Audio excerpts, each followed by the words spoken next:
Nous vous proposons aujourd'hui de visiter virtuellement notre exposition intitulée « Promenons-nous dans les bois » qui est présentée jusqu'au 12 juillet 2020 au Cerfave à Vannes-le-Châtel. Cédric et moi sommes deux verriers qui vivons et travaillons ensemble au Québec, près de Montréal. Notre carrière nous amène à voyager aux quatre coins du monde, à vivre toutes sortes d'expériences, à rencontrer une multitude de personnes formidables qui nous font partager leur culture. C'est de ces rencontres et de notre désir commun de collaborer qu'est né ce travail. Nos œuvres puisent leur inspiration au sein du patrimoine littéraire mondial. En illustrant des contes intemporels, notre souhait est que nos œuvres soient accessibles à tous et qu'elles dépassent les frontières culturelles ou démographiques. Pour ce travail, nous avons choisi d'utiliser des techniques de soufflage de verre traditionnelles vénitiennes, car elles sont associées depuis toujours au luxe et au romantisme et qu'elles se prêtent à merveille aux travaux minutieux. C'est une esthétique que nous aimons et qui, par son côté magistral et dramatique, est idéale pour l'illustration de contes. Ce travail nous ressemble, à l'heure où tout va vite, nous célébrons la littérature et le savoir-faire. C'est ce que chacun de nous a de mieux à offrir, l'amour du travail bien fait et le désir de partager un art qui nous passionne. Nous vous proposons de visiter notre exposition « Promenons-nous dans les bois » comme si nous allions nous balader ensemble. Chacune des pièces illustre un conte classique et intemporel. C'est une invitation à voyager dans le temps où chaque visiteur est amené à se remémorer de bons moments.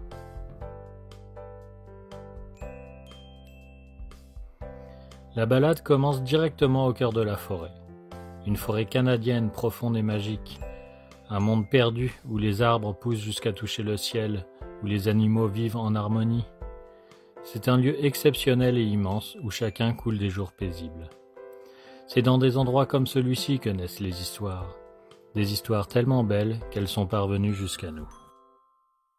La forêt millénaire se révèle et dévoile ses mystérieux sentiers, où l'on entend encore les doux murmures des temps passés et déjà ceux qui ne sont pas nés.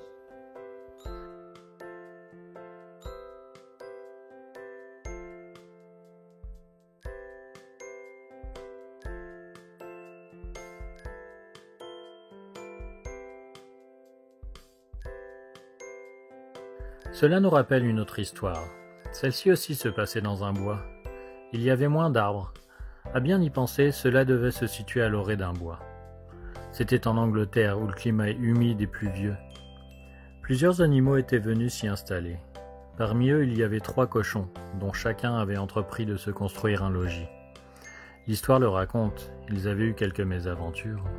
« Petit cochonnet, laisse-moi entrer !» Mais le cochonnet répondit « Non, non, par la barbiche de mon petit menton, tu n'entreras pas. » Alors le loup répliqua « Eh bien, je soufflerai et je gronderai et ta maison s'effondrera. » De sorte qu'il souffla, et il souffla, et il souffla, et souffla encore, et il gronda, et gronda encore. Mais la maison de briques ne bougea pas. Alors le loup, très en colère, décida de descendre par la cheminée pour manger les 3 petits cochons. Mais ceux-ci se dépêchèrent de mettre une grande marmite d'eau sur le feu. Et juste comme le loup descendait, ils soulevèrent le couvercle et le loup tomba dans l'eau bouillante. L'Angleterre est un endroit très riche en histoire.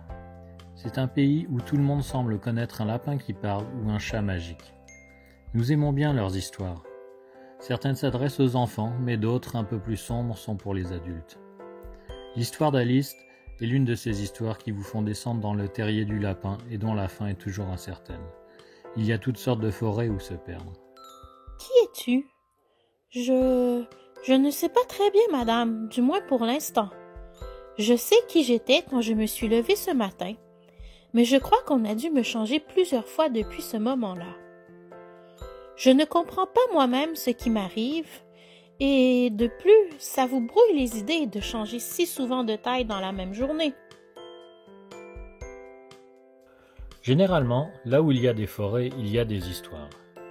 J'imagine que c'est pour cela que nous aimons tant l'Allemagne. Leurs forêts sont tellement belles que nous y sommes retournés encore et encore. Nous y avons été si souvent que leurs forêts sont un peu les nôtres maintenant. Leurs histoires sont tout aussi belles. Parmi elles, il y en a une que nous aimons bien. C'est celle des musiciens de Brême, où un âne, un chat, un chien et un coq s'allient pour effrayer des voleurs. L'âne se dressa d'abord en posant ses pieds de devant sur la fenêtre. Le chien monta sur le dos de l'âne, le chat grimpa sur le chien, le coq prit son envol et se posa sur la tête du chat. Cela fait, ils commencèrent ensemble leur musique à un signal donné. L'âne se mit à braire, le chien à aboyer, le chat à miauler, le coq à chanter. Pour terminer notre balade, passons par le potager. Quel endroit propice aux aventures! Étant jardiniers nous-mêmes, nous savons bien que les laitues, les carottes et les concombres, c'est délicieux. Pour les lapins, quand la tentation est parfois plus forte que la raison, et quand l'appétit devient trop grand, ils sont prêts à prendre tous les risques pour chaparder quelques légumes. Dans notre potager, il n'y a pas de clôture ou d'épouvantail pour effrayer les oiseaux. Chacun est libre de se servir, mais c'est une exception, nous le savons. Nombreux sont les récits qui relatent des mésaventures des lapins trop téméraires ou de jardiniers prêts à tout pour protéger leurs tomates. L'histoire de Pierre Lapin, c'est l'un de ces récits où chacun s'investit complètement pour atteindre son but. C'est parfois la seule façon d'arriver à ses fins. Flopsy, Mopsy et Dropsy, qui étaient de sages petits lapins, descendirent le long du chemin pour cueillir des mûres. Mais Pierre, qui était très désobéissant, courut droit au jardin du paysan Poupon et se faufila sous la barrière. Il mangea d'abord des laitues et des haricots verts. Enfin, il mangea des radis. Puis comme il ne se sentait pas bien, il chercha un peu de persil. Mais au bout du plant de concombre, il tomba nez à nez avec le paysan Poupon.